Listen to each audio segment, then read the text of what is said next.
सदाशिवसमारम्भाम् शङ्कराचार्यमध्यमाम् अस्मदाचार्यपर्यन्ताम् वन्दे गुरुपरम्पराम्।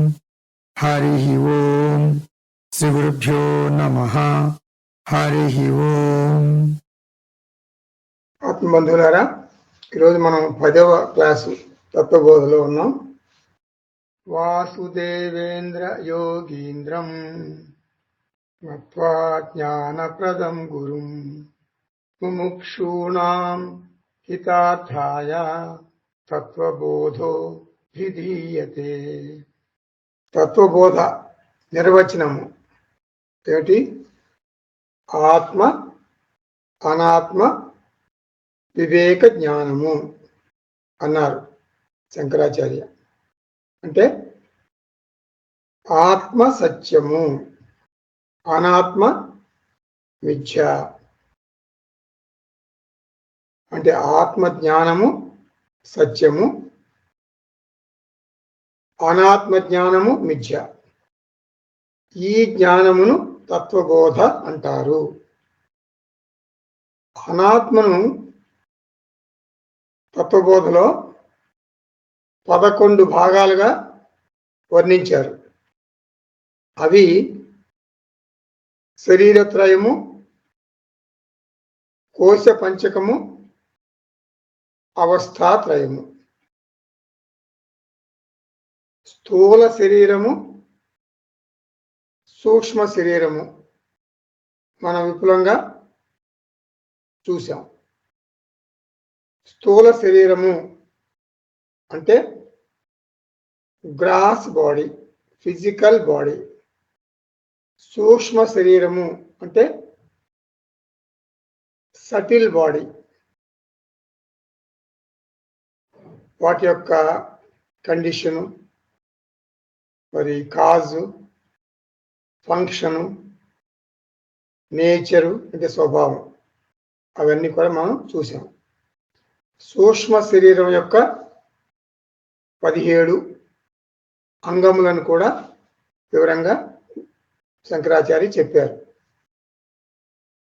ఎందుకు సూక్ష్మ శరీరంలో 17 అంగాలు ఉన్నాయి? 17 అంటే 17 లేదంటే 19 అనుకుంటాం. మనసు, బుద్ధి 2 అయితే 17, చిత్తము అహంకారము కలుపుకుంటే 19. ఈ అంగాలు ఏం చేస్తాయి? ప్రపంచంతో వ్యవహారం నడిపిస్తాయి. 5 జ్ఞానేంద్రియాలు అంటే సెన్స్ ఆర్గాన్స్ ఆఫ్ నాలెడ్జ్, 5 కర్మేంద్రియాలు సెన్స్ ఆర్గాన్స్ ఆఫ్ యాక్షన్, 5 పంచ ప్రాణాలు ఫిజియోలాజికల్ సిస్టమ్, మనస్సు అంటే మైండ్, బుద్ధి ఇంటలెక్ట్,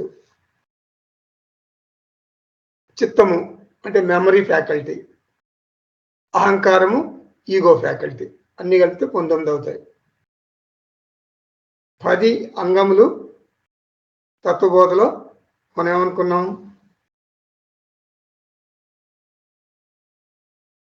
అంటే 10 + 9 19. ప్రాణ ఇప్పుడు 19 కూడా మనకి అందరికి తెలిసి ఉండాలి. జ్ఞానేంద్రియాలు అనగా ఇన్పుట్, అంటే ఎక్కడి నుంచో ఒక సమాచారాన్ని సేకరించుకొస్తాయన్నమాట, ఇన్పుట్ ఆర్గాన్స్.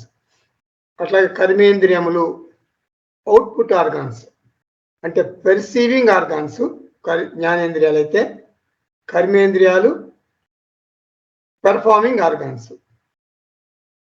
పంచ ప్రాణాలు ప్రమోటింగ్ ఆర్గాన్స్, అంటే ఎనర్జీ గివింగ్ ఆర్గాన్స్, శక్తి కేంద్రాలు, శక్తినిచ్చేటటువంటి అంగాలు. ప్రాణ అంటే ఏం చూసాం మనం? శ్వాసక్రియ, రెస్పిరేటరీ సిస్టమ్. అపాన విసర్జన క్రియ. వ్యాన రక్త ప్రసరణ క్రియ, సర్క్యులేటరీ సిస్టమ్. సమాన జీర్ణక్రియ, డైజెస్టివ్ సిస్టమ్. ఉదాన అంటే రివర్సింగ్ సిస్టమ్, తిప్పి కొట్టే క్రియ. ఇవి పంచ ప్రాణములు. తర్వాత మనస్సు, బుద్ధి. మనస్సు అంటే ఏం చేసాం, ఏమనుకున్నాం? సంకల్ప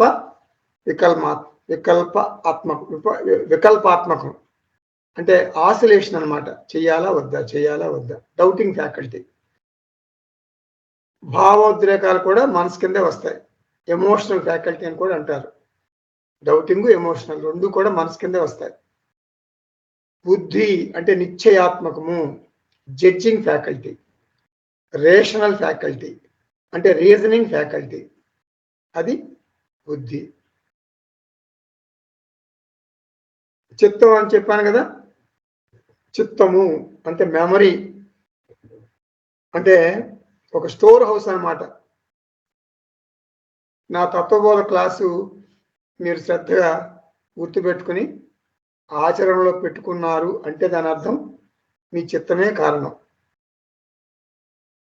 అహంకారం అంటే ఈగో ఫ్యాకల్టీ, అంటే దేహ అభిమానం, అంటే స్థూల శరీర అభిమానము మరియు సూక్ష్మ శరీర అభిమానం. ఈ 19 అంగాల సమ్మేళనమే సూక్ష్మ శరీరం. ఇప్పుడు మనం ఆత్మబంధువులారా మూడవ శరీరం చూడబోతున్నాం. ఏమిటది? కారణ శరీరము, స్థూల శరీరము, సూక్ష్మ శరీరము, కారణ శరీరము. మూడు కలిసి ఏమంటారు? శరీర త్రయము. కారణ శరీరం కిం?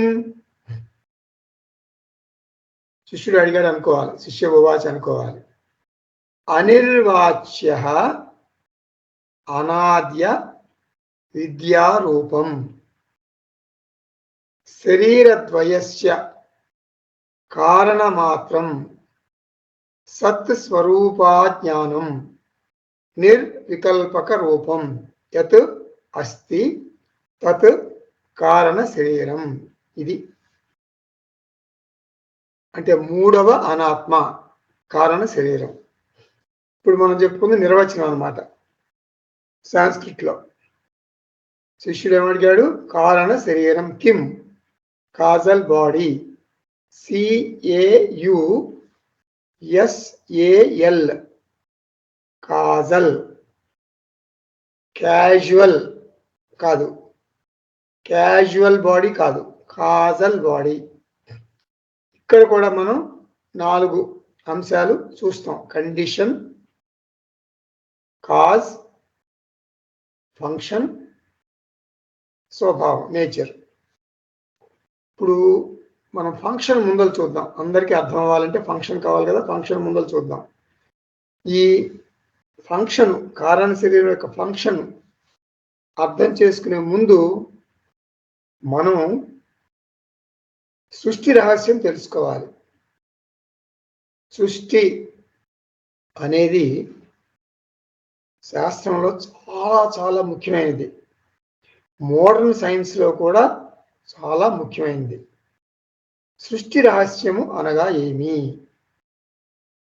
సృష్టి రహస్యము అనగా ఏమి? సమాధానం, ఈ సృష్టిలో జాగ్రత్తగా వినండి. ఈ సృష్టిలో నిజానికి ఏది సృష్టించబడలేదు. ఇది సృష్టి, సృష్టి, క్రియేషన్ అని మనం పదే పదే అనుకుంటాం కదా. That is a misnomer. Misnomer అని ఇంగ్లీష్లో మాట ఏమిటంటే అది తప్పు మాట, సూటబుల్ మాట కాదు. ఇప్పుడు మీకు ఒక అబ్బాయి తెలుసు, అతని పేరు సుగుణ భూషణ్ రావు. సుగుణ భూషణ్ రావు వాడి పేరు, మీకు తెలిసిన అబ్బాయి పేరు. వాడికి ఉన్నాయి అన్ని దుర్గుణాలే. అప్పుడు మీరేమంటారు? అప్పుడు వాడిని పొరపాటు పెట్టారు, సుగుణ భూషణ్ రావు అని పేరు, వీరు దుర్గుణ భూషణ్ రావు అని పెట్టాల్సింది అంటారు. అలా మనం సృష్టి, సృష్టి, క్రియేషన్ అని అనుకుంటున్నాం. కానీ శాస్త్రం ఏం చెప్తుందంటే ఈ సృష్టిలో నిజానికి ఏది సృష్టించబడలేదు, ఏది నాశనం అవ్వదు. సైన్స్లో మీలో చాలా మందికి పరిచయం ఉండే ఉంటుంది. Law of conservation of mass, law of conservation of matter and energy, అది ఒకటి ఉంది మనకి, చదువుకున్నాం సైన్స్లో. అంటే ఏం చెబుతుందా ఆ లా, ఆ సిద్ధాంతం ఏం చెబుతుంది మనకి? పదార్థమును మనము సృష్టించలేము, పదార్థమును మనము నాశనము చేయలేము. Matter can neither be created Nar destroyed. ఈ డస్క్, ఇక్కడ నా ముందు ఒక డస్క్ ఉంది, దాని గురించి మాట్లాడతాను నేను ఇప్పుడు మన కార్పెంటర్ని పిలిచాం, వడ్రంగిని పిలిచాం, డస్క్ చేయమన్నాం. మన ఇంట్లో కార్పెంటర్ని పిలుస్తాం. మన ఇంట్లో చెక్క ఉంటుంది, వుడ్ కొనుక్కుంటాం బయట షాపుల్లో, బయట షాపుల్లో కొనుక్కుంటాం. ఇంట్లో వుడ్ ఉంటుంది, కార్పెంటర్ని పిలిస్తే ఆ వుడ్లోంచే మన చేయమని చేస్తాడు. కార్పెంటరు ఏది సృష్టించలేదు, డస్క్ను కూడా సృష్టించలేదు. డస్క్ ఇంతకు ముందే చెక్క రూపంలో ఉంది. మన ఇంట్లోనే చెక్క ఉంది, ఆ చెక్కలోనే డస్క్ ఉంది. కానీ ఆ డస్క్ను వెలికి తీస్తాడు కార్పెంటర్. డస్క్ను తయారు చేయడానికి కార్పెంటరు చెక్కను మాత్రమే వాడాడు. చెక్క కాకుండా 1 గ్రాము కూడా ఇతర పదార్థం కార్పెంటరు వాడలేదు. కార్పెంటరు తన తెలివితో, తన ప్రజ్ఞతో చెక్కను డస్క్గా మార్చాడు. అనగా పదార్థము రూపాంతరము చెందింది. పదార్థము అంటే చెక్క రూపాంతరము చెంది డస్క్ అయింది. ఈ రూపాంతరాన్నే మనం పొరపాటుగా సృష్టి అంటున్నాము. అలాగే కంసాలి అంటే గోల్డ్ స్మిత్ ఆభరణాలు తయారు చేసేటప్పుడు, ఆర్నమెంట్స్ తయారు చేసేటప్పుడు 1 చిన్న మిల్లీగ్రామ్ కూడా ఇతర పదార్థమును వాడలేదు.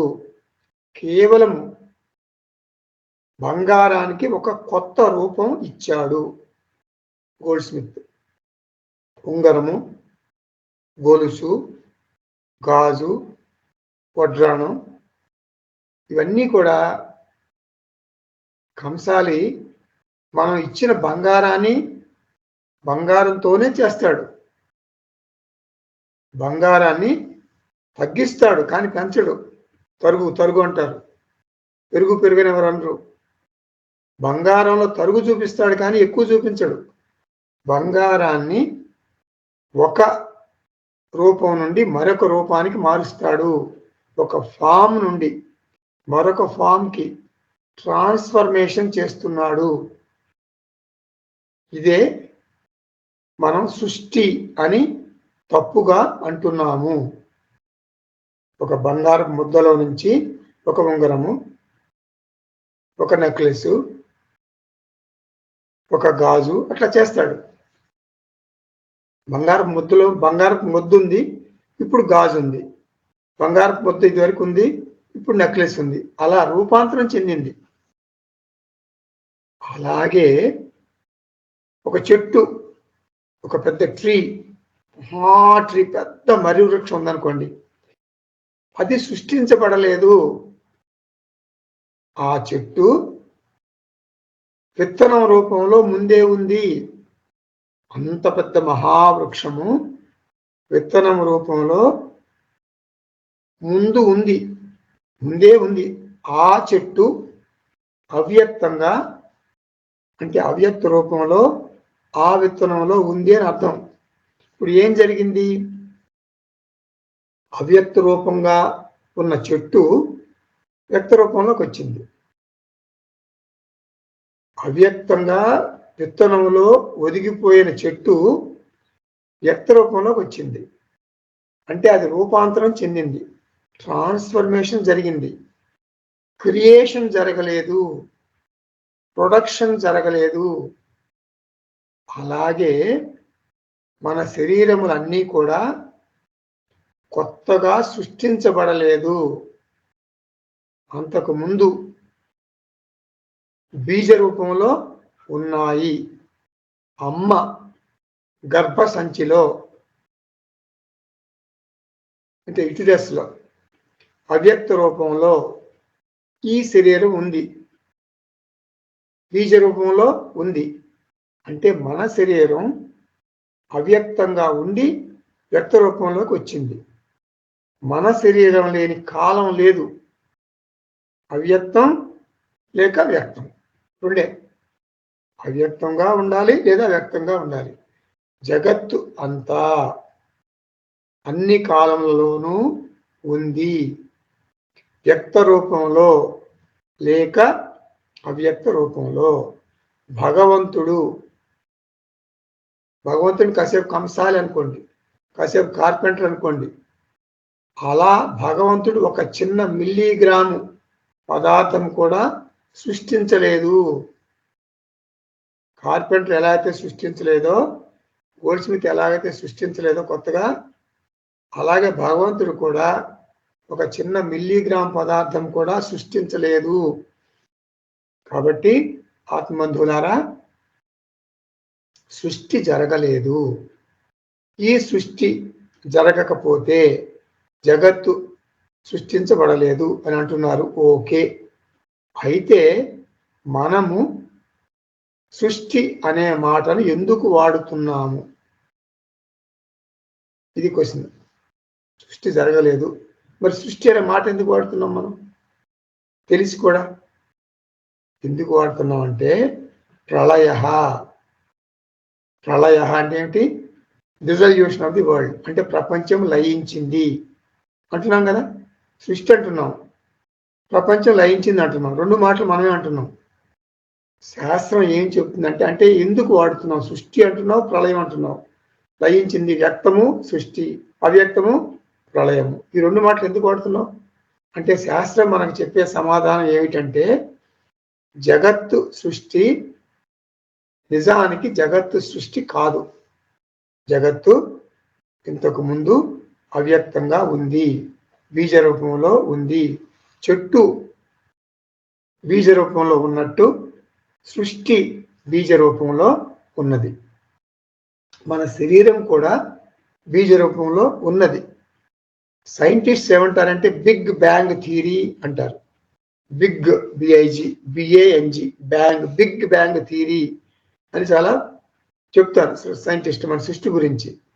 బిగ్ బ్యాంగ్ సిద్ధాంతం ప్రకారం ఏమిటంటే సైంటిస్ట్ చెప్పేది, ఈ సృష్టి అంతా కూడా బీజ రూపంలో, అంటే ఒక సీడ్ లాగా ఘనీభవించిన స్థితిలో ఇంతకు ముందు, అంటే వ్యక్త స్థితిలోకి రాకముందు ఉన్నది.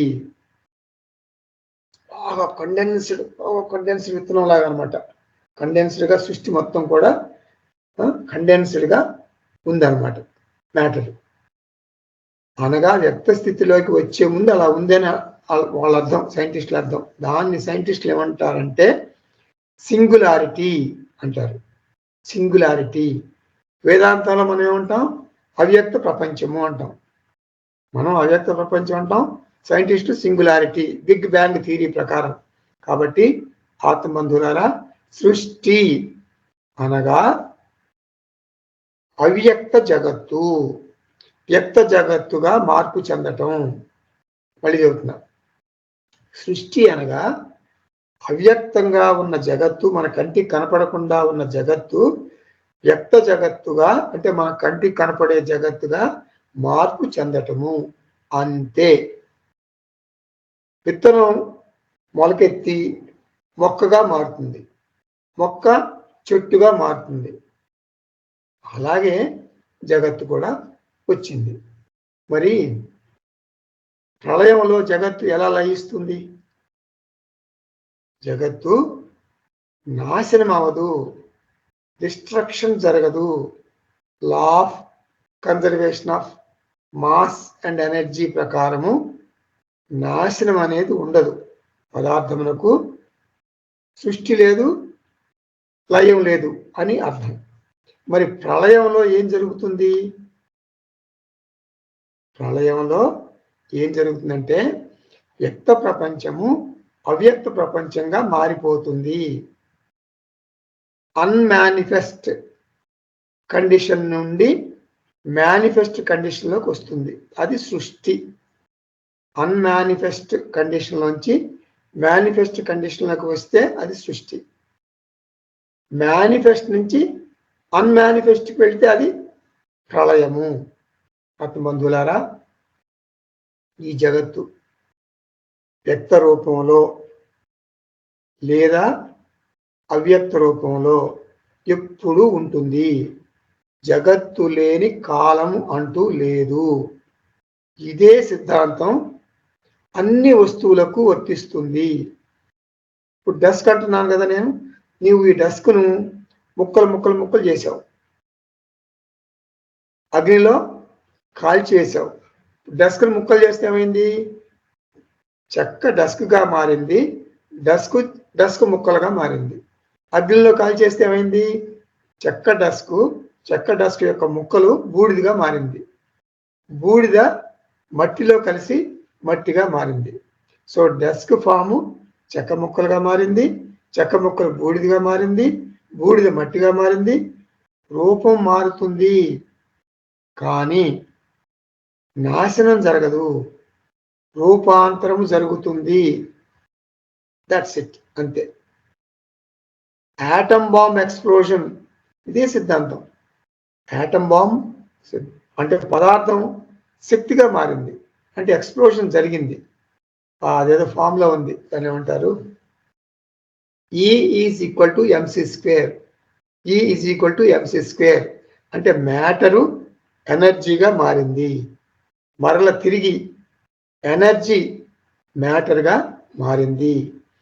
ఏ వస్తువు అయినా ఈ సృష్టిలో లేని కాలం అంటూ లేదు, కాకపోతే అవ్యక్త రూపంలో ఉంది. ఇప్పుడు ఈ ఫ్యాన్ తీసుకుందాం, ఒక మైక్ తీసుకోండి, ఒక కార్పెట్ తీసుకోండి, మీ శరీరం తీసుకోండి, ఏదైనా తీసుకోండి, ఏదైనా సృష్టికి ముందు అనగా వ్యక్తం అవటానికి ముందు అవ్యక్త రూపంలో ఉన్నాయి. స్థూల సూక్ష్మ శరీరములు కూడా అవి సృష్టించబడక ముందు అనగా వ్యక్తం అవటానికి ముందు అవ్యక్త రూపంలో ఉన్నాయి అని అర్థం. సీడ్ ఫామ్ అంటే బీజ రూపంలో, కాజల్ ఫామ్లో ఉన్నాయి. ఎవరు? స్థూల సూక్ష్మ శరీరములు సృష్టించబడక ముందు కాజల్ ఫామ్లో ఉన్నాయి, అంటే బీజ రూపంలో ఉన్నాయి, సీడ్ ఫామ్లో ఉన్నాయి.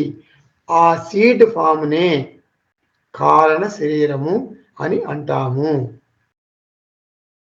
స్థూల సూక్ష్మ శరీరములు సృష్టించబడక ముందు ఒక సీడ్ ఫామ్లో ఉంటే ఆ సీడ్ ఫామ్ని మనం కారణ శరీరము అని అంటాం. ఇప్పుడు కాజల్ ఫామ్ ఆఫ్ మైక్ ఏమంటాం? కారణ మైక్ అంటాం. ఇప్పుడు కాజల్ ఫామ్ ఆఫ్ డస్క్ని ఏమంటాం? కారణ డస్క్. కాజల్ ఫామ్ ఆఫ్ ఎర్త్ని ఏమంటాం? కారణ భూమి అంటాం. కారణ అగ్ని, కారణ జలం, ఎట్సెట్రా ఎట్సెట్రా వగేరా వగేరా. అంతే.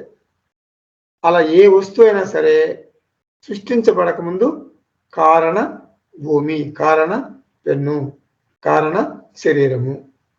కారణ శరీరము బీజ రూపంలో ఉన్న స్థూల సూక్ష్మ శరీరములు.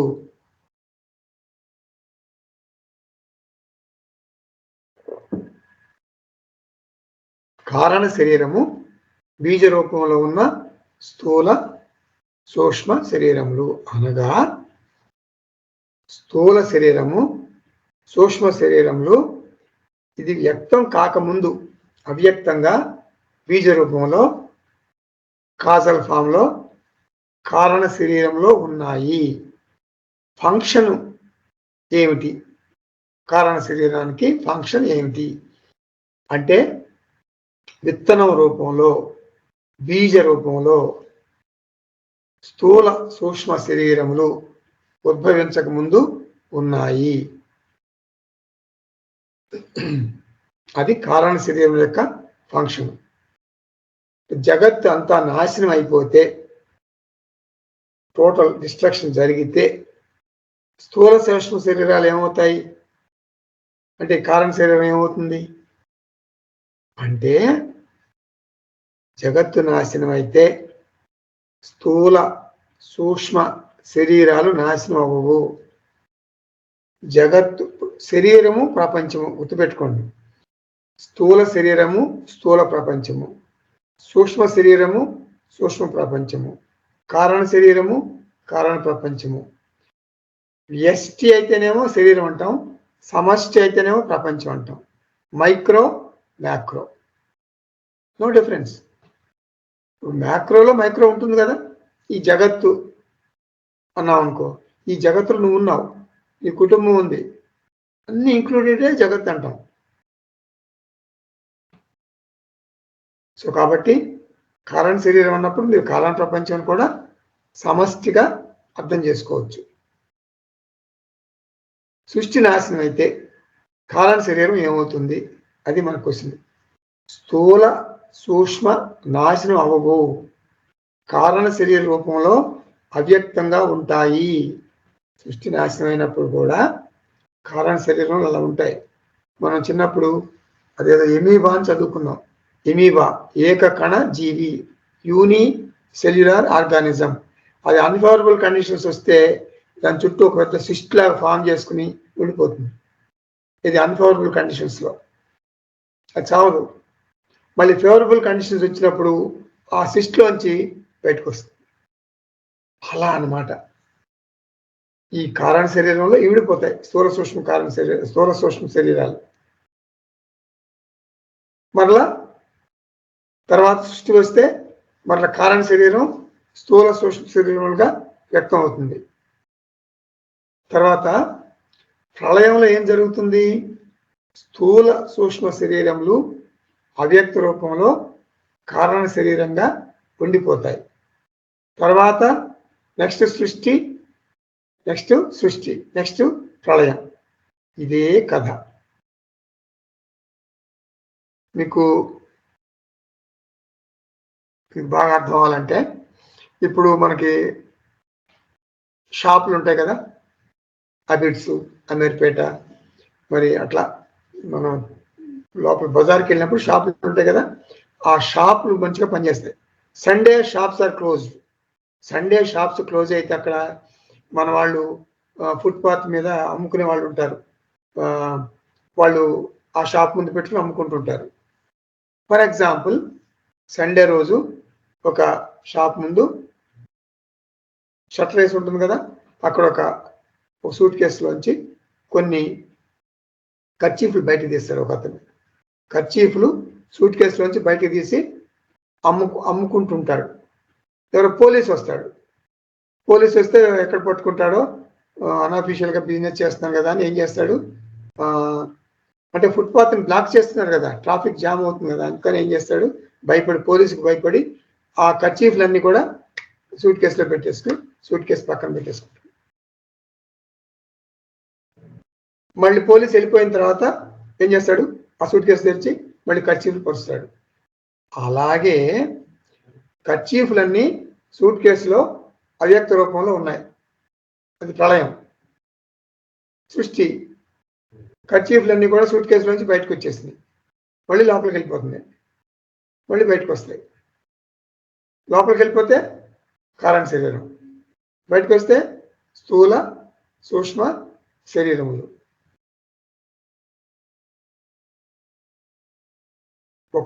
ఇది ఒక పెద్ద ఎటర్నల్ ప్రాసెస్, ఎండ్లెస్ ప్రాసెస్, నిత్యమైన శాశ్వతమైన ప్రక్రియ. అన్మానిఫెస్ట్ అవ్యక్తము బికమ్స్ మేనిఫెస్ట్ వ్యక్తము. అవ్యక్తం వ్యక్తంగా ప్రకటితమవుతుంది. Manifest again goes back. వ్యక్తము అవ్యక్తంగా అదృశ్యమవుతుంది. మీకు బాగా అర్థం అవ్వాలంటే నీరు ఆవిరిగా మారుతుంది, ఆవిరి మరలా నీరుగా మారుతుంది. ఇంతెందుకు, భగవద్గీతలో శ్రీకృష్ణ పరమాత్మ ఎంత తేలిగ్గా ఒక శ్లోకంలో చెప్పారు, 2వ అధ్యాయంలో, అవ్యక్తాదీని భూతాని వ్యక్తమధ్యాని భారత, అవ్యక్త నిధనాన్యేవ తత్రక పరిదేవన. అర్జున, ఎందుకు బాధపడతావు? ఈ మనుషులందరూ పుట్టక ముందు అవ్యక్తం, మరణించిన తర్వాత అవ్యక్తం, మధ్యలో ఏదో కొంత టైము వ్యక్తం, అంతే కదా. అంతా అవ్యక్తంలో ఉంది, వ్యక్తంలోనికి ప్రకటితమైంది, మరలా అవ్యక్తంలోకి వెళ్ళిపోయింది. అంటే ఎక్స్పాన్షన్, కాంట్రాక్షన్ నిత్యము జరుగుతూనే ఉంటుంది Arjuna. Expansion is falsely called creation, contraction is falsely called destruction. ఎక్స్పాన్షన్ని మనము సృష్టి అని ఒక మిస్నామర్ తప్పుగా అంటున్నాము, కాంట్రాక్షన్ని మనము తప్పుగా ప్రళయము అంటున్నాము, వ్యక్తం అయ్యే ప్రక్రియని పొరపాటుగా సృష్టి అని పిలుస్తున్నాం, అవ్యక్తం అయ్యే ప్రక్రియను పొరపాటుగా ప్రళయం అని పిలుస్తున్నాం. కాబట్టి అర్జున, ఎవ్వరూ మరణించరు, ఎవ్వరూ జన్మించరు. నువ్వు ఎవరి కోసం దుఃఖిస్తున్నావు? మరణము అనేది లేదు, మరణం అనే ప్రక్రియ లేనే లేదు. నీవు దుఃఖించుకు అర్జున. రూపంలో మార్పు అంతే, షేప్ మారుతుంది, షేప్ చేంజ్, దట్స్ ఇట్. మన షేప్స్ ఆల్రెడీ మారిపోతున్నాయి, ఇంకా జన్మ ఎక్కడ, మరణం ఎక్కడ? జనన మరణాలు లేనే లేవు. జనన మరణాలు ఉన్నాయి అని నీవు అమాయకంగా అజ్ఞానంతో అనుకుంటున్నావు Arjuna. Nothing is Born, nothing is gone. కారణ శరీరం యొక్క ఫంక్షన్ ఏమిటి ఇప్పుడు చెప్పండి? కారణ శరీరము ఒక విత్తనం లాగా స్థూల సూక్ష్మ శరీరములను తనలో ఇముడ్చుకుంటుంది. గుర్తుపెట్టుకోండి, చెట్టు రాకముందు విత్తనంలాగా ఉంది, మళ్ళీ చెట్టు విత్తనంలో వెళ్ళిపోతుంది అనకూడదు. ఒక ఎగ్జాంపుల్ అంతవరకు అర్థం చేసుకోండి. విత్తనంలోంచి చెట్టు వచ్చింది, మళ్ళీ పెద్ద చెట్టు అంతా కూడా విత్తనంలోకి వెళ్ళిపోతుంది అనుకోకూడదు. కారణ శరీరం ఒక విత్తనంలాగా స్థూల సూక్ష్మ శరీరములను తనలో ఇముడ్చుకుంది. అంటే అది రిజల్యూషను డిజల్యూషను ఒక గ్రౌండ్ లాగా పనిచేస్తుంది అన్నమాట ఈ రెండు శరీరాలకి. శరీర ద్వయస్య కారణ మాత్రం. కారణ శరీరం ఒక సీడ్ మాత్రమే, దానికి ఫంక్షన్ అంటూ ఏదీ లేదు. No other function. ఒక బ్యాగ్ అన్నమాట, ఒక store house. The cause of two bodies. శరీర ద్వయస్య కారణ మాత్రం. ఆ రెండు శరీరాలు ఏమిటి అంటే స్థూల శరీరము, సూక్ష్మ శరీరము. ఇప్పుడు కండిషన్ చూద్దాం మనం.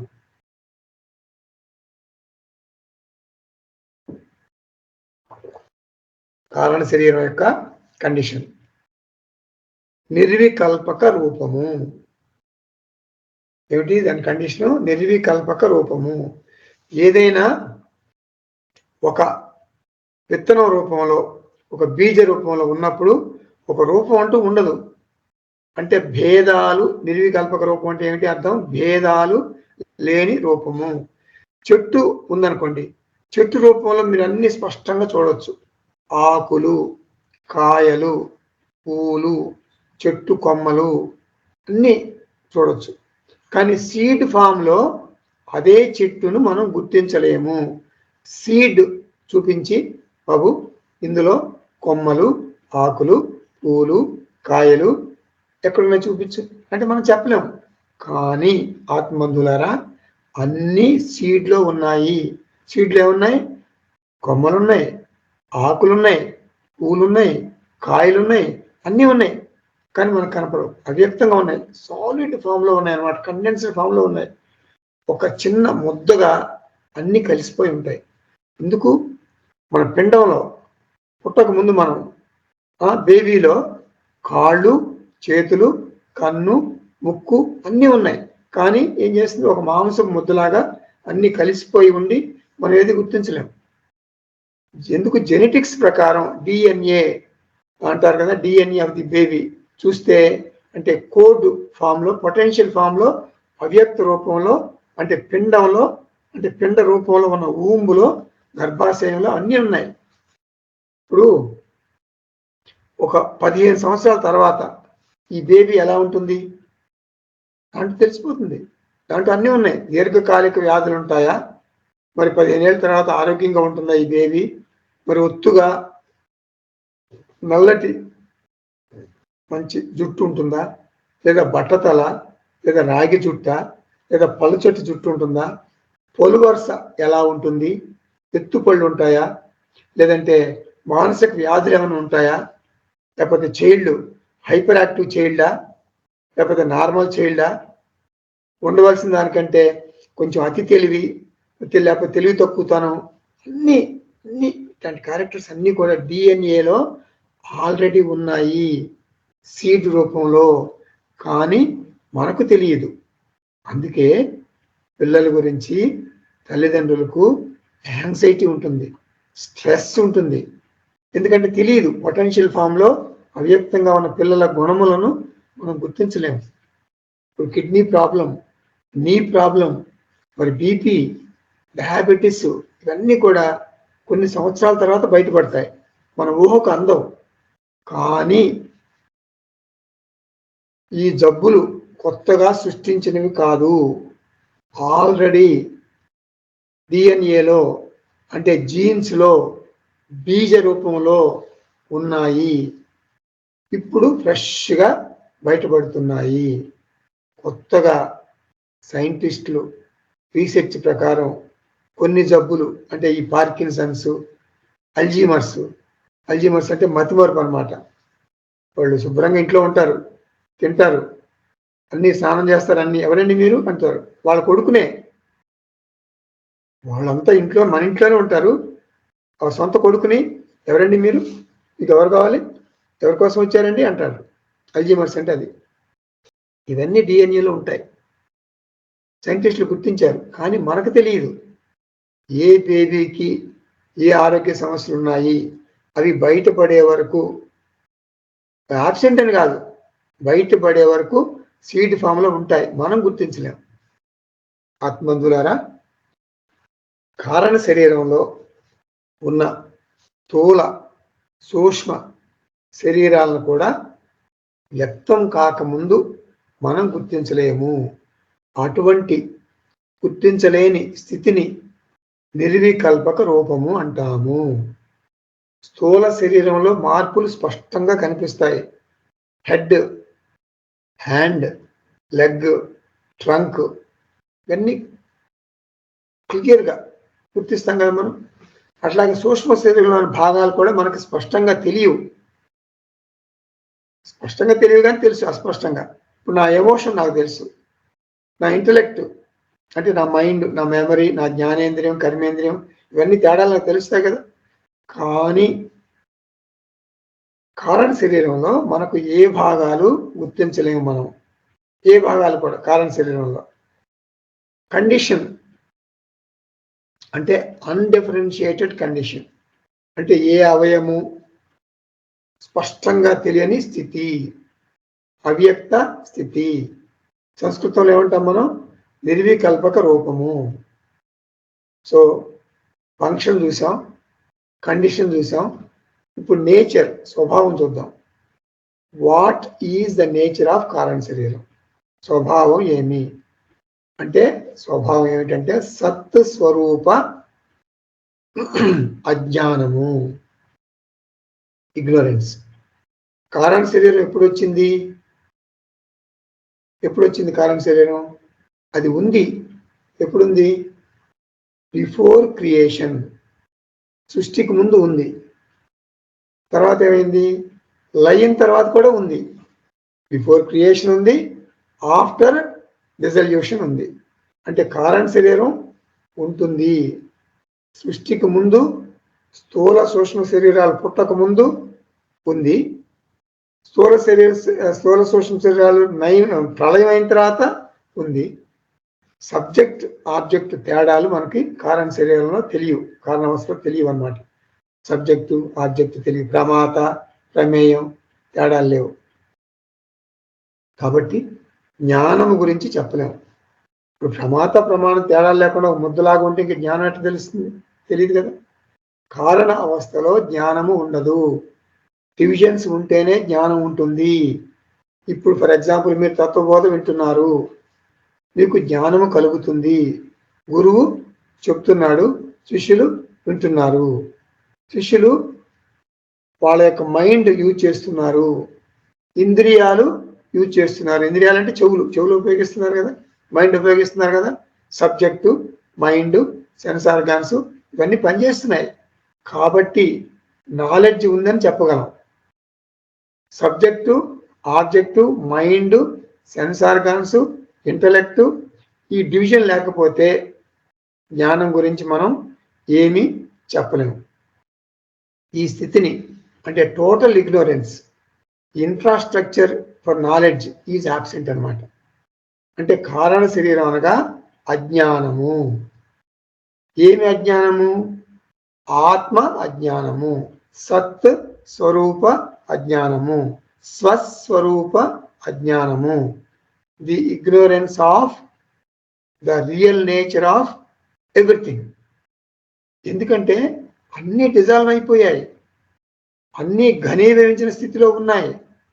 ఇది కారణ శరీరం యొక్క nature. It is of the nature of total blanket ignorance. మన రీసెంట్ కాస్మాలజీ అంటే సృష్టి రీసెర్చ్ కనుక చూస్తే సైంటిస్టులు మనం చేసింది, what was the condition before big bang, అంటే బిగ్ బ్యాంగ్ థియరీకి ముందు కండిషన్ ఏమిటి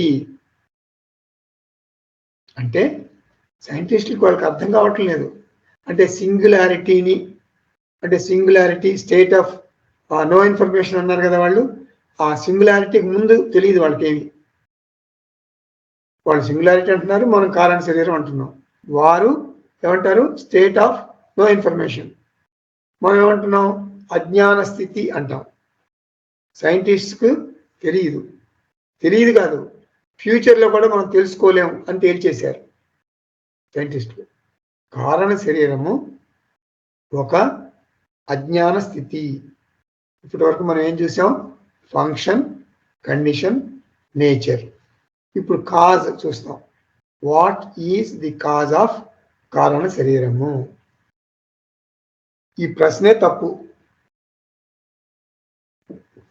దాని పేరే కారణ శరీరం. ఇంకా కారణ శరీరానికి కారణం ఏముంటుంది? శంకరాచార్య అంటున్నారు ఈ ప్రశ్నే తప్పని. ఎందుకంటే నిర్వచనం ప్రకారం కారణ శరీరం it's root cause of everything. అన్నిటికీ మూల కారణం. అన్ని కారణ శరీరం నుండే ఉద్భవించాయి. కానీ కారణ శరీరానికి పుట్టుక లేదు. అనాది అనగా బిగినింగ్ లెస్ కాజ్. అనాది కారణ శరీరం. ఎందుకు? Why it is beginningless? Because it is not a product. Why it is not a product? Because it is the cause of everything. అనాది అంటే కారణ శరీరానికి ఒక టెక్నికల్ వర్డ్ ఉంది, పరిభాషా పదం అంటాం కదా. దాన్ని ఏమంటారంటే మూల అవిద్య.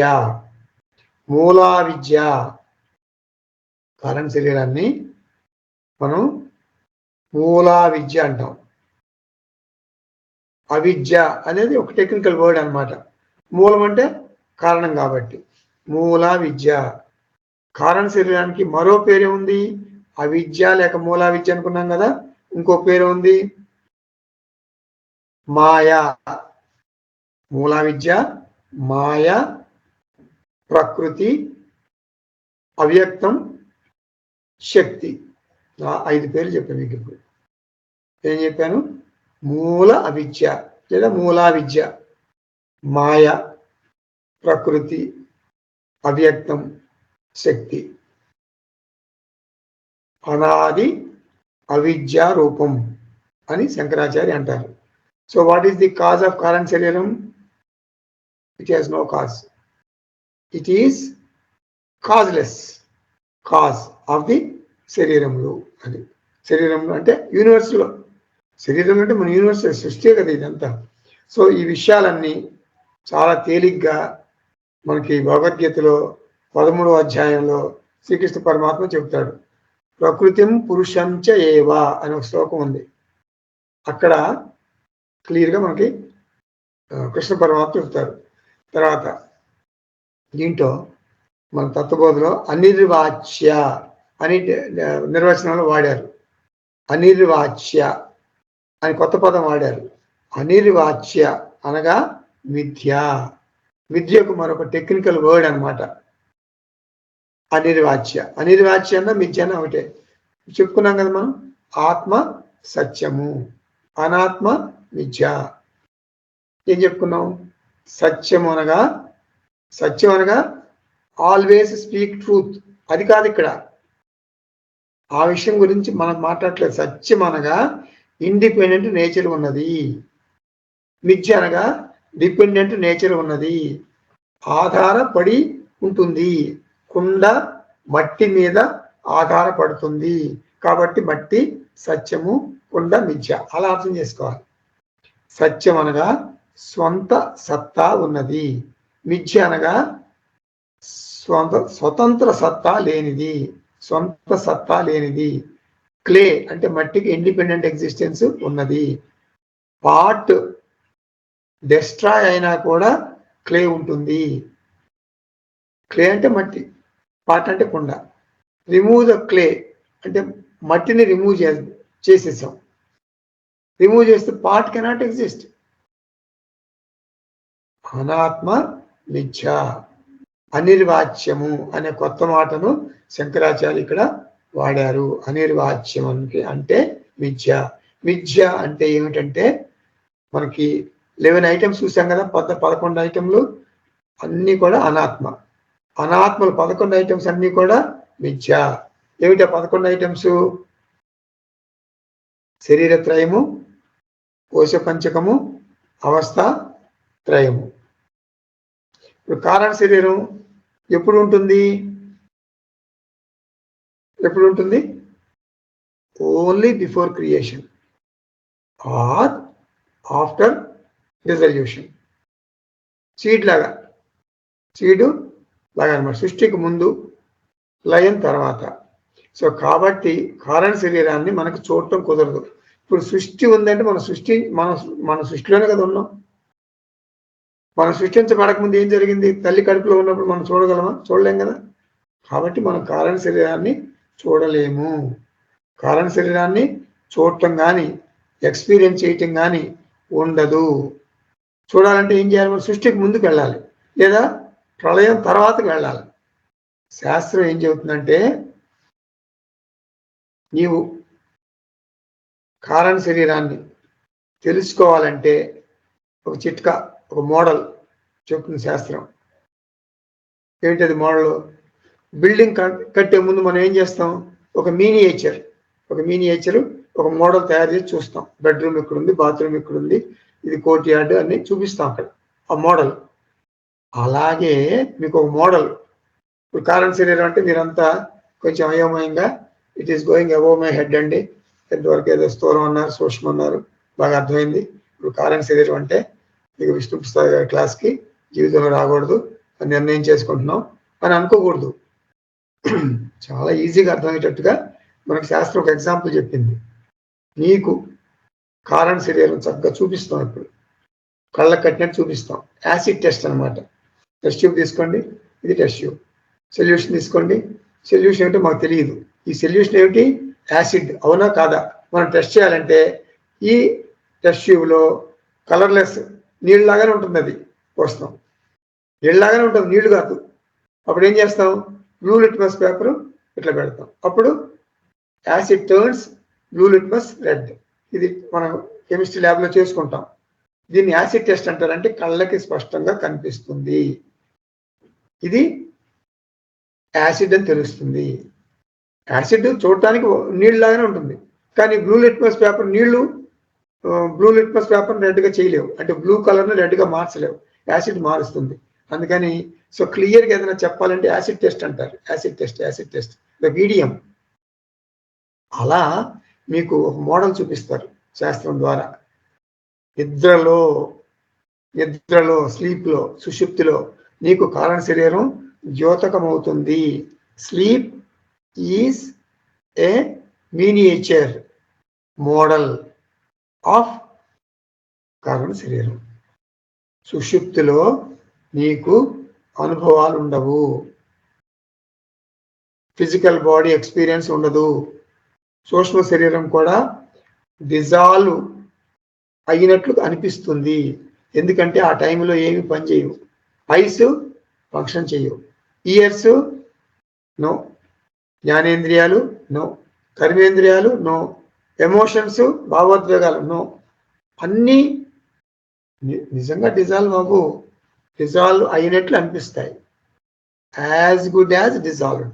ఈగో అహంకారం ఉండదు, నీ నాలెడ్జి తత్వబోధ నాలెడ్జి ఉండదు. As good as dissolved.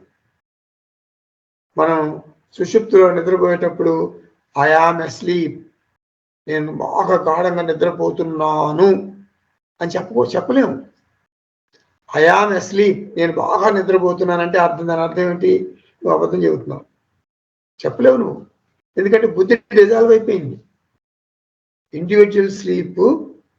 ఇండివిజువల్గా స్లీప్ అనేది ఒక మినియేచర్ వెర్షన్ ఆఫ్ కారణ శరీరం అని శాస్త్రం ఉంటుంది. లయః, స్లీప్ ఈజ్ కాల్డ్ లయః, మినియేచర్ వెర్షన్ అనమాట. మినియేచర్ వెర్షన్ ఆఫ్ ప్రళయః ఈజ్ లయః. ఇప్పుడు ప్రపంచం లయం అయితే దాన్ని ప్రళయం అంటాం. ఇప్పుడు మనం లయం అవుతున్నాం కదా, మనిషి లయం అవుతున్నాడు కదా, అంటే నిద్ర సుషుప్తిలోకి వెళ్ళిపోతున్నాడు కదా, దాన్ని లయః. ప్రళయః ఈజ్ లయః. తీసేస్తే లయః.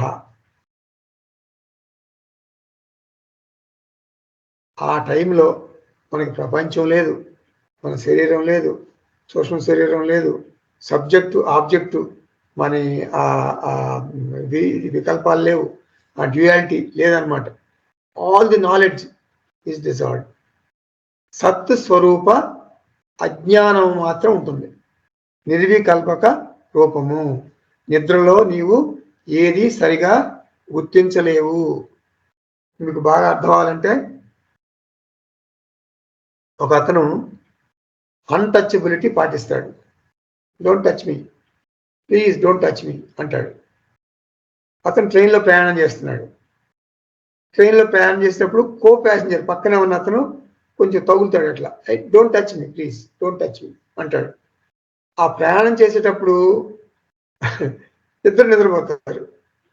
డోంట్ టచ్ మీ అన్న అతను నిద్రపోతాడు, పక్క అతను నిద్రపోతాడు. పక్క అతను నిద్రలో ఏం చేస్తాడు? ఇతని ఒళ్ళో పడుకుంటాడు శుభ్రంగా. ఇతను నిద్రపోయాడు, అతను నిద్రపోయాడు. ఈ డోంట్ టచ్ మీ అన్న అతను ఒళ్ళో నిద్రపోయాడు. అతను మెలకు వస్తుంది, అతనికి మెలకు వచ్చిన తర్వాత ఏమంటాడు? Don't touch me, don't touch me అంటాడు. అంటే స్లీప్లో అన్టచబిలిటీ కూడా ఉండదు. ఈ అన్టచబిలిటీ అనేది జాగ్రత్త అవస్థలోనే, సుషుప్తిలో ఇవేమి ఉండవు. Sleep is given as an example for recognizing కారణ శరీరము. కానీ నిజమైన కారణ శరీరము ప్రళయ అవస్థలోనే లభిస్తుంది, ప్రళయం అనే అవస్థలోనే లభిస్తుంది. ఇది ఊని మోడల్ లాగా చెప్పామన్నమాట మీకు. సో ఇవి 3 శరీరములు అనమాట: స్థూల శరీరము, సూక్ష్మ శరీరము, కారణ శరీరము. ఇప్పుడు మనకు కొన్ని చెప్తాను. Container, content. అంటే దేహములు ఎన్నో ఉన్నాయి, కానీ దేహి ఒక్కడే. అంటే ఆత్మ గురించి చెప్పుకున్నాం అన్నమాట మనం. కంటైనర్స్ చాలా ఉంటాయి, కానీ కంటెంట్ మాత్రం ఒకటే ఉంటుంది. శరీరాలు అనేక ఉన్నాయి, శరీరి ఒక్కటే. పాత్రలు అనేక ఉంటాయి, కానీ పాయసం ఉండేది ఒక్కటే. ఇది ఏకాత్మ భావన, అద్వైత భావన. బంగారము, వెండి, మట్టి ఏ పాత్రలో తీసుకున్నా కూడా పాయసం ఒకే రకంగా రుచిగా ఉంటుంది, ఒకే రుచి. పాత్రలు వేరు ఉండొచ్చు. కాబట్టి ఇది జీర్ణించుకుంటే మనం ఎవరిని విమర్శిస్తాం? ఇప్పుడు కొంతమందిని చూడండి, ఆల్ ది టైం విమర్శిస్తూనే ఉంటారు ఏదో ఒకటి. సో ఎవరిని విమర్శించకు ఈ క్షణం నుంచి. ఇంకోటి ఏంటంటే, ఎవరికి ఉచిత సలహాలు ఇవ్వవద్దు. ఎప్పుడు రాజకీయాలు మాట్లాడవద్దు. కొంతమంది తిండి మీద ఎప్పుడు తింటూ ఉంటారు. తిండి మీద రంది తగ్గించు అంటే పొట్ట ధ్యాస తగ్గాలి. పొట్ట ధ్యాస తగ్గితే బుద్ధి ధ్యాస పెరుగుతుంది. అంటే ముఖ్యంగా మన వేదాంతంలో ఉన్నవాళ్ళు, ఈ స్పిరిచువల్ లైఫ్లో ఉన్నవాళ్ళు ఈ చిన్న చిన్న విషయాలు మనం పాటించాలి. అపరిచితులతో ఎవరితోనూ మాటలు కలపకు. అపరిచితులు ఉంటారు, వాళ్ళతో మాటలు కలిపి మీ అమ్మాయి ఏం చేస్తుంది, మీకు ఎంతమంది పిల్లలు, మీ అది అన్ని గంట మాట్లాడతారు. అవసరం అది. మౌనంగా ఉండు. మాటలను అతి తక్కువగా అవసరమైనప్పుడు అవసరమైనంత వరకు మాత్రమే మాట్లాడాలి. కాలక్షేపం కోసం ఫోన్ చేస్తారు కొంతమంది. తర్వాత ఊరిని స్తుతిస్తారు, భట్రాజు పొగడ్తలు అంటారు, స్తుతిస్తారు. ఎవరిని అతిగా స్తుతించకు. రాగద్వేషాలు, కోపతాపాలు ఉండకూడదు. అంటే అసలు ఉండకుండా ఉండవు, తగ్గించుకో. ఇప్పుడు వీఆర్ నాట్ ప్రాణం లేని మనుషులు, ప్రాణం లేని వాళ్ళం కాదు కదా, ఇనానిమేట్ ఆబ్జెక్ట్స్ కాదు కదా మనం, ఒక రాయి కాదు కదా మనం. కాబట్టి ఉంటాయి, కానీ మినిమైజ్డ్, తక్కువగా ఉండాలన్నమాట.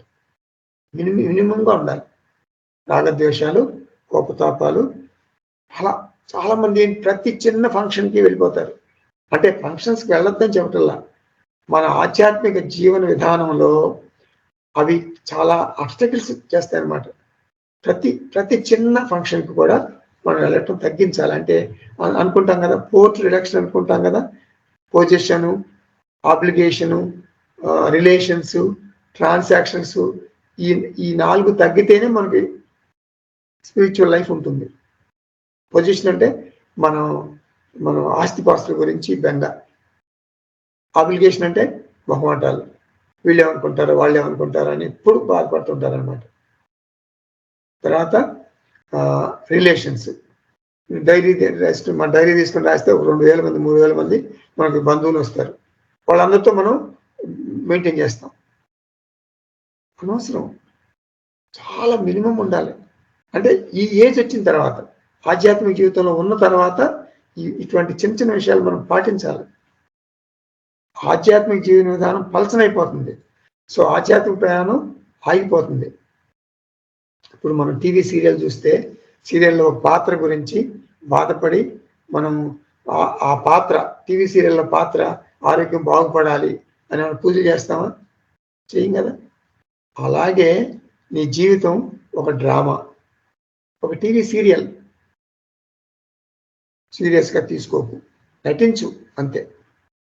జీవ, జగత్, ఈశ్వర, ఈ ట్రయాంగులర్ ఫార్మేట్ నుంచి, జీవ, జగత్తు, ఈశ్వర, ఈ ట్రయాంగులర్ ఫార్మేట్ నుంచి మనం బయటికి రావాలి. ఏమిటి ఫార్మేట్ ఇది? జీవ, జగత్, ఈశ్వర, దాసోహం. జీవుడు ఈశ్వరుణ్ణి ప్రార్థిస్తాడు, జగత్తు నాకు కష్టాలు ఇస్తుంది, నన్ను కాపాడు ఈశ్వర. ఇది పక్కా సంసారం. దీని నుంచి బయటపడితే ఏమవుతుంది మనకి? జీవ నేనే, జగత్తు నేనే, ఈశ్వర నేనే. బయటపెడితే చూడండి ఎంత ఈజీగా అయిపోతుందో మనకి. నా సత్వగుణంతో నేను ఈశ్వరుడిగా నటిస్తాను. నా సత్వగుణంతో నేను ఈశ్వరుడిగా నటిస్తాను. నా రజోగుణంతో నేను జీవుడిగా నటిస్తాను. నా తమో గుణంతో నేను జగత్తుగా నటిస్తున్నాను.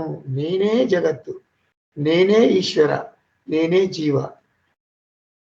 నేను జీవగా పూజ చేస్తాను, నేను ఈశ్వరుడిగా పూజను స్వీకరిస్తాను. నటన ఆపుతాను. నేను నిరాకార, నిర్వికార, నిర్గుణ బ్రహ్మస్వరూపాన్ని, చైతన్య స్వరూపము. మిథ్యా జగత్తు. నేను చైతన్య స్వరూపం అని తెలుసుకుంటే మిథ్యా జగత్తు నన్ను మధ్య పెట్టలేదు, బాధించదు. ఈ విషయాలన్నీ నిధిధ్యాసనంలో, ధ్యానంలో ప్రతిరోజు ప్రాక్టీస్ చేయాలి. ఉదయం లేవగానే ఆత్మ స్థితిలో, ఆత్మస్థుతిలో, ఆత్మ స్తుతించాలి. గ్లోరీ ఆఫ్ ఆత్మ. గ్లోరిఫికేషన్ చేసుకోవాలి, మనం గ్లోరిఫై చేసుకోవాలి. ప్రాతస్మరామి హృది సంస్ఫురద ఆత్మతత్వం అని ప్రాతస్మరణ స్తోత్రం ఉంది. మాకు తెలియదు సార్, అది నేర్చుకో, తెలుసుకో, అది బైహార్ట్ చేయాలి. నిర్వాణ షట్కము మనోబుద్ధి అహంకార చిత్తాని నాహందు, అది కూడా ఈ ప్రాతస్మరణ స్తోత్రము, నిర్వాణ షట్కము, తర్వాత మనకి మాతాజీ ఇచ్చింది కదా, అవి దాని ఏమంటారు, వేదాంత రత్నాలు, అవి నేను చైతన్యము, మరి ఈ శరీరానికి ఒక భాగం కాదు, లక్షణం కాదు, అవన్నీ గుర్తుపెట్టుకోవాలి. అవన్నీ బైహార్ట్ చేసి మార్నింగ్ నిద్ర లేవటానికి ముందు, మంచం మీద నుంచి కాలు కింద పెట్టడానికి ముందు వీటితో లేవాలి. మనం లేస్తే మన స్పిరిచువల్ లైఫ్ టేక్ వాక్, అది వైదిక జీవనం. కాబట్టి ఆత్మబంధులారా, ఈ రోజు నుండి మీరు నిద్ర లేచే ముందు ఇటువంటి నిధిధ్యాసనం చేసుకుంటూ, ప్రాతస్మరణ స్తోత్రాన్ని స్మరించుకుంటూ, నిర్వాణ షట్కాన్ని స్మరించుకుంటూ, వేదాంత రత్నాల్ని స్మరించుకుంటూ నిద్రలేస్తే ఆ రోజంతా కూడా మీరు స్పిరిచువల్ లైఫ్లో డెఫినెట్గా ఉండగలరు. ఓం తత్సత్. సర్వం శ్రీకృష్ణార్పణమస్తు. ఓం పూర్ణమదః పూర్ణమిదం పూర్ణాత్ పూర్ణముదచ్యతే పూర్ణస్య పూర్ణమాదాయ పూర్ణమేవావశిష్యతే. ఓం శాంతి శాంతి శాంతి. హరి ఓం. శ్రీ గురుభ్యో నమః. హరి ఓం.